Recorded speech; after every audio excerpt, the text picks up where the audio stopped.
Actually, nalilate ako ng konti kasi, di ba, we were gonna celebrate sana an award that was given to a cast that day para sa FDCP.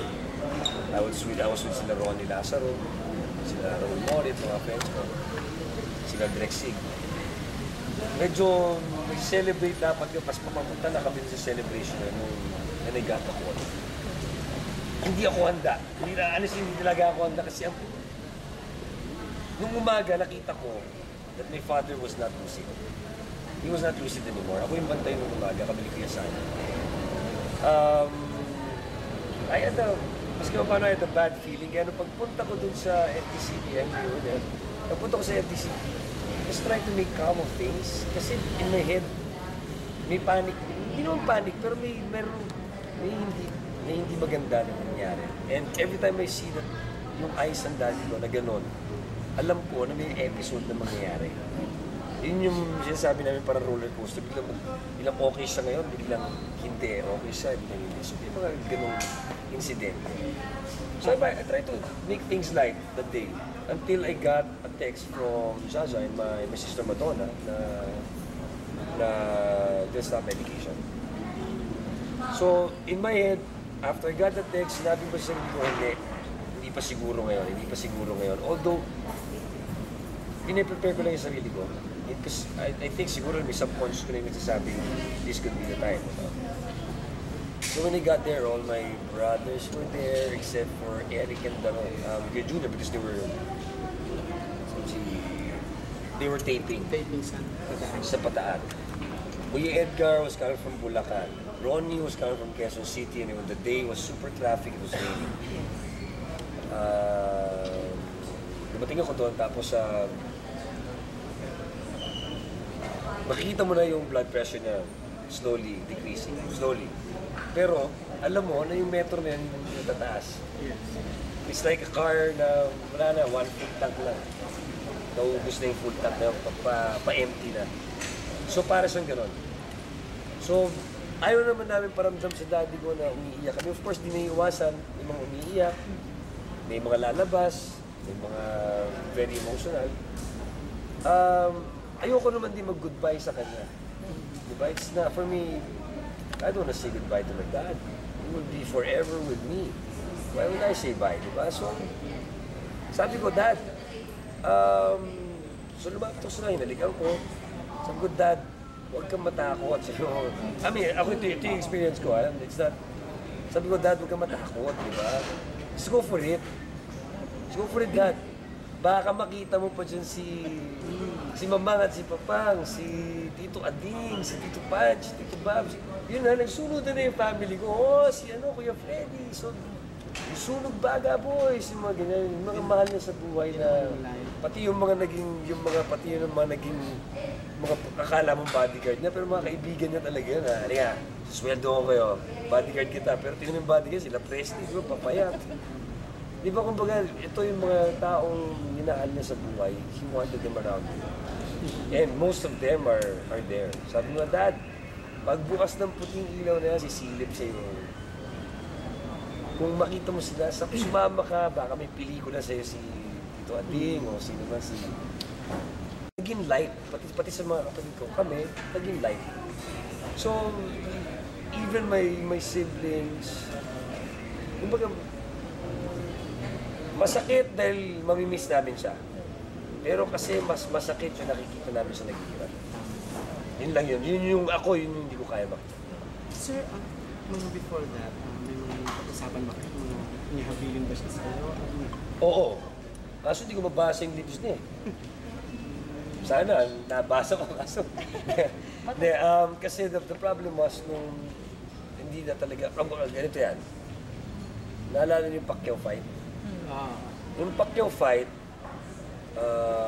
the day before sa pinasok ng hospital, Saturday. Yes. Sunday, alam na namin, so sabi naman, sige, after the Pacquiao fight, pumunta tayo doon. So kasama ko pa yung family ko, si Ronnie, tsaka yung kapatid niya, si Melencio, the youngest nila dad, Tito Cobano. So pumunta kami doon, naglolokohan pa yung tatay ko, tsaka yung anak ko, si Misha, naglolokohan pa sila. So, the next day, Sabi ko, that the day pala, sabi ko, Dad, punta na ako sa birthday ni Vito, anak ni Valor. Sabi ko, bukas, dito ako. So, the next day, yun ako, pumunta ako sa kanya. Dumalo ako kay Daddy. Dinalo ko siya, kami ni Jaja, Zia, tsaka ako yung nagbabantay. The whole time, hirap na sa umiga. Tapos may hinihingi yung parang sa asthma. Nebulizer. It's like a spray na ginagano. Hindi siya nebulizer ito. Yung spray na parang pang-asthma. But it's a more potent one, basically. It's for pneumonia. Sabi na, asan yung ganon? Masungit na. Kasi, nahihirapan sa umiga, masungit na. Asan yung ganon? Sabi ng nurse, sir, hanggang 10 lang po yung dosage niya. Hanggang 8 lang yung dosage niya. Nabibigyan ko na ngayon ng 10. Sabi ko, Dad, bakit mabuti ka, Dad? Sabi ko, pwede bang i-nebulize na lang natin? Kasi nebulizer. So, nag-nebulizer siya. And anyway, it helped. Calming down, natulog siya. Tapos gigising na naman siya. Kasi na yung ganon.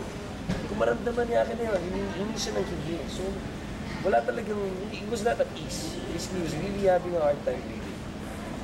Nebulizer, so it became several incidents like that. Tapos, one time, after a while, pumasok yung may mga doctors and nurses, lalagyan sila ng IV. Lilipat yung IV kasi namamaga yung IV, lilipat dito. Hinahanap nila yung kung saan lalagay yung IV. Nagising siya.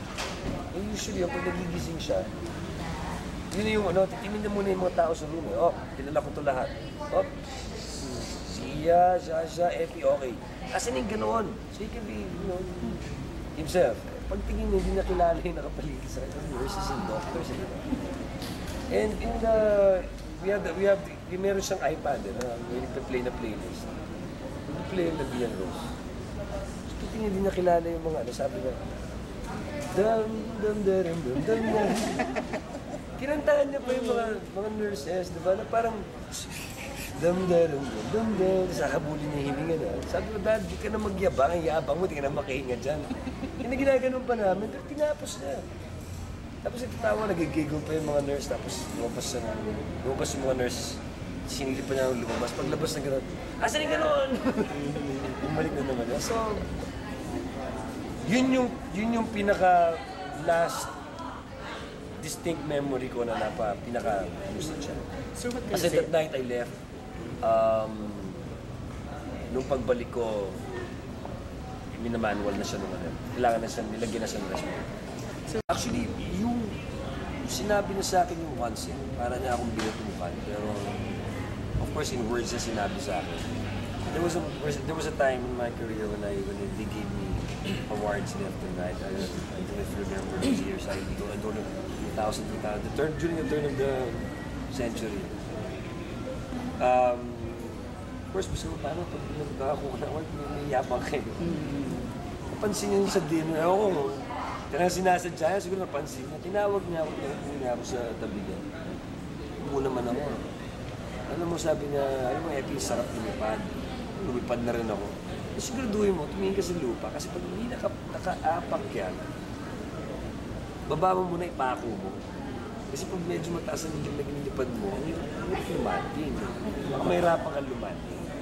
Pako mo, para pwede kang lumipad ng masyadong matigas. So basically, pa sa lupa. And he always says that in different ways.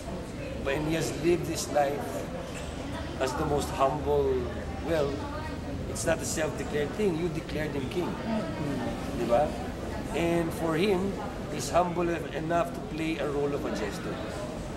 And he did not go for kingship, for a kingdom. You gave him the kingdom because you called him king. He just wanted to be a jester, to make you laugh and entertain. The mere fact that people prayed, all of you, the media's here to cover and show how grateful you are that my dad has been part of your lives. And the mere fact that you're here, we're actually celebrating his life. And that is what everyone is doing for the family right now.